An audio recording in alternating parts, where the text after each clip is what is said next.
अब दर्शकों, राष्ट्र सर्वोपरि में मैं बात करूंगा नेताओं की, लेकिन उससे पहले आपको कुछ बताना चाहता हूं। हमारे स्वतंत्रता संग्राम सेनानियों ने देश को आजाद कराने में कितनी मेहनत की, आपने किताबों में पढ़ा, हमने किताबों में पढ़ा। हंसते हंसते उन्होंने अपने प्राण न्यौछावर कर दिए ताकि मैं और आप और आने वाली पीढ़ी आजाद हवा में सांस ले सके। अच्छा लगता है ना आपको आजादी? अच्छी लगती है आपको आजादी?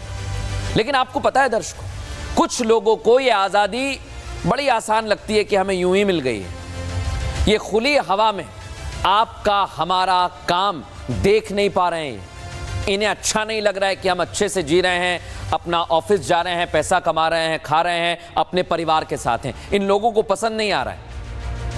इन्हें लगता है कि बस एक आध कोई मुद्दा मिल जाए और ये देश में फिर उसी तरह का माहौल बना देंगे, उसी रास्ते पर ले जाएंगे। और आपको एक जानकारी और दूं, ये लोग आपको चुनौती दे रहे हैं। अब आप पूछेंगे भाई ये कैसे हमें चुनौती दे रहे हैं? मैं आपको बताता हूं, समझाता हूं। आपने वोट दिया, आपने अपना नेता चुना, सरकार बनी, सरकार आपके वोट से बनी और उसी ने कानून बनाया। अब ये कह रहे हैं कि भाई मुझे कानून पसंद नहीं आया है, मैं तो जमकर प्रदर्शन करूंगा और अगर नहीं माना तो इसे कूड़ेदान में फेंक दूंगा। अरे आप हैं कौन? आप होते कौन हैं?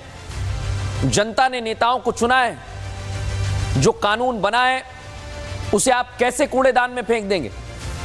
और कानून पता है कौन सा? वक्फ कानून। सोचिए जरा, वक्फ कानून जो आपकी संपत्ति पर कब्जा कर रहे थे ना वक्फ बोर्ड वाले, उनके लिए कानून बना है और ये कह रहे हैं कूड़ेदान में फेंक देंगे।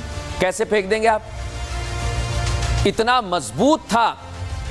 मजबूत था वक्फ कानून पहले दर्शकों कि जहां मन करे वहां अपनी संपत्ति बना रहा था। कई दर्शक मुझे देख रहे होंगे, कई लोग मुझे देख रहे होंगे, मैं आप ही से बात कर रहा हूं। आपको भी पता है कि इन्होंने मंदिर तक पर, एक पूरे के पूरे गांव पर कब्जा कर लिया और ये कह रहे हैं कि अब कानून कूड़ेदान में फेंक देंगे। मैं और आप मिलकर इन्हें बता देना चाहते हैं कि हम ये होने नहीं देंगे। और ये जो समाजवाद का ढोंग करने वाले नेता है ना, इनकी हवाइयां उड़ी हुई हैं दर्शकों, क्योंकि आपको चुनौती दे रहे थे, लेकिन अब मैं और आप मिल गए हैं तो इनको समझ नहीं आ रहा क्या करें। लेकिन हम इन्हें कामयाब नहीं होने देंगे। इन लोगों का सच दुनिया को दिखाना बहुत जरूरी है। इसलिए मैं कह रहा हूं, जो इनकी बातों में आ रहे हैं वो लोग भी सावधान हो जाएं, क्योंकि सवाल देश का है।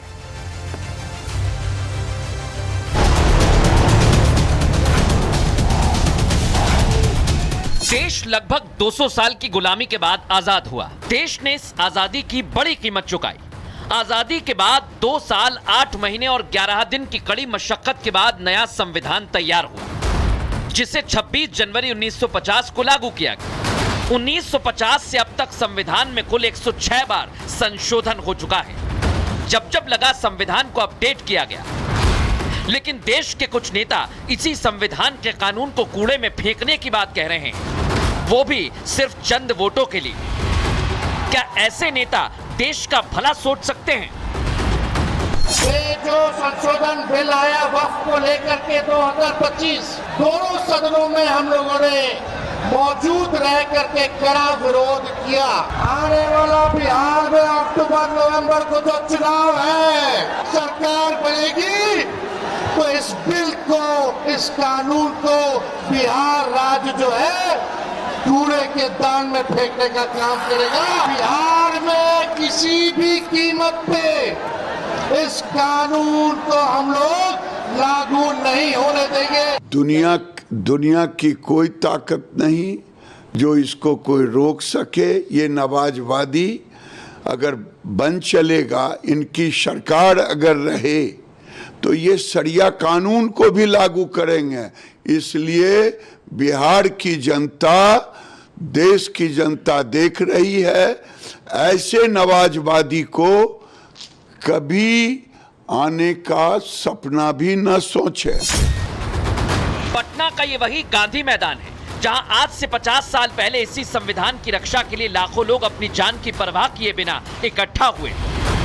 लेकिन आज तेजस्वी यादव सिर्फ एक समुदाय का वोट बटोरने के लिए इसी मैदान से संविधान के कानून को कूड़े में फेंकने की बात कह रहे हैं। तेजस्वी ने एक बार भी ये नहीं सोचा कि इस कानून को देश की संसद से पारित किया गया, राष्ट्रपति ने इस कानून पर हस्ताक्षर कर मोहर लगाई, देश के सर्वोच्च न्यायालय में ये कानून विचाराधीन है।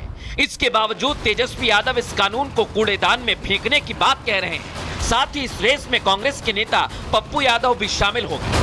243 सांसद भक्त बिल के सपोर्ट में वोट मत खड़ा हो। उस भक्त बिल को कोई इस धरती पर जितनी ताकत लगा लेना हो लगा लो। जब तक सुप्रीम कोर्ट और लोकसभा है, मेरे वक्फ को कोई छू भी नहीं सकता। मुसलमान जमीन नहीं छीनते। यदि सबसे बड़ा जमीन छीनने वाला कोई सौदागर है, वो बीजेपी है। वक्फ बचाने की बात कर रहे हैं और संविधान बचाने की बात कर रहे हैं। जब 14 अगस्त 1947 को देश का विभाजन हो गया और धर्म के आधार पे, मजहब के आधार पे पाकिस्तान दे दिया गया, तो उसके बाद भारत में वक्फ बोर्ड क्या करेगा भाई? भारत में अगर होगा तो सनातन बोर्ड होगा। तो मेरा ये सलाह है पप्पू यादव जी, आप पाकिस्तान चले जाओ, 57 इस्लामिक देश है, वहाँ चले जाओ, वहाँ पे अपनी पैगाम करो, देखेंगे कितने बड़े आप वहाँ पे आपको सम्मान मिलता है, क्या मिलता है। बिहार में कांग्रेस और आरजेडी का देश विरोधी एजेंडा एक्सपोज हो गया। चुनाव प्रचार के दौरान ही सही, तेजस्वी और पप्पू यादव दोनों की जुबान पर संविधान विरोधी सच आ गया। ऐसे में आपको सोचना है, क्या ऐसे नेता देश का भला करेंगे, बिहार का भला करेंगे? बिहार में कांग्रेस और आरजेडी के नेता आखिर चाहते क्या है? बीजेपी ने भी अब इसे लेकर सवाल उठाए। इंडी गठबंधन के बिहार के नेता तेजस्वी यादव ने कहा कि हम संसद से पारित एक कानून को कूड़ेदान में फेंक देंगे। इसका अर्थ यह हुआ कि न संसद का सम्मान, न न्यायपालिका का सम्मान। वोट बैंक की चाहत में जो कुछ बोला गया है तेजस्वी यादव और इंडी गठबंधन के अन्य नेताओं के द्वारा, उससे साफ है कि यह संविधान को कूड़ेदान में फेंकने की 50 साल पुरानी मानसिकता से बाहर नहीं आ पा रहे हैं। ये लोग गरीब और मजलूम मुस्लिम के हक के साथ नहीं खड़े हैं, जिसके साथ समाजवाद को खड़ा होना चाहिए। राजद और सपा का समाजवाद कतई समाजवाद नहीं कहा जा सकता, जिसे आजकल सोशल मीडिया में इस प्रकार का एक वर्ड यूज होता है कि नमाजवाद कहा जाए, तो अतिशयोक्ति न हो। हमारे देश में जनता ही जनार्दन है। आपका एक वोट ही देश की दिशा और दशा तय करता है। आपका वोट है, आप जिसे चाहें उसे जरूर दें, लेकिन वोट देते समय कम से कम राष्ट्र का भविष्य क्या होगा, इस बारे में जरूर सोचें। क्योंकि अगर राष्ट्र का भविष्य उज्जवल होगा तो आपका और हमारा भविष्य उज्जवल होगा।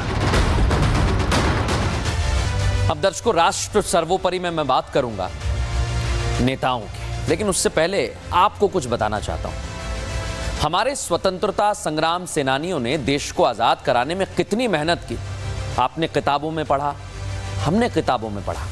हंसते हंसते उन्होंने अपने प्राण न्यौछावर कर दिए ताकि मैं और आप और आने वाली पीढ़ी आजाद हवा में सांस ले सके। अच्छा लगता है ना आपको आजादी? अच्छी लगती है आपको आजादी? लेकिन आपको पता है दर्शकों, कुछ लोगों को यह आजादी बड़ी आसान लगती है कि हमें यूं ही मिल गई है। ये खुली हवा में आपका हमारा काम देख नहीं पा रहे हैं। इन्हें अच्छा नहीं लग रहा है कि हम अच्छे से जी रहे हैं, अपना ऑफिस जा रहे हैं, पैसा कमा रहे हैं, खा रहे हैं, अपने परिवार के साथ हैं। इन लोगों को पसंद नहीं आ रहा है। इन्हें लगता है कि बस एक आध कोई मुद्दा मिल जाए और ये देश में फिर उसी तरह का माहौल बना देंगे, उसी रास्ते पर ले जाएंगे। और आपको एक जानकारी और दूं, ये लोग आपको चुनौती दे रहे हैं। अब आप पूछेंगे भाई ये कैसे हमें चुनौती दे रहे हैं? मैं आपको बताता हूं, समझाता हूं। आपने वोट दिया, आपने अपना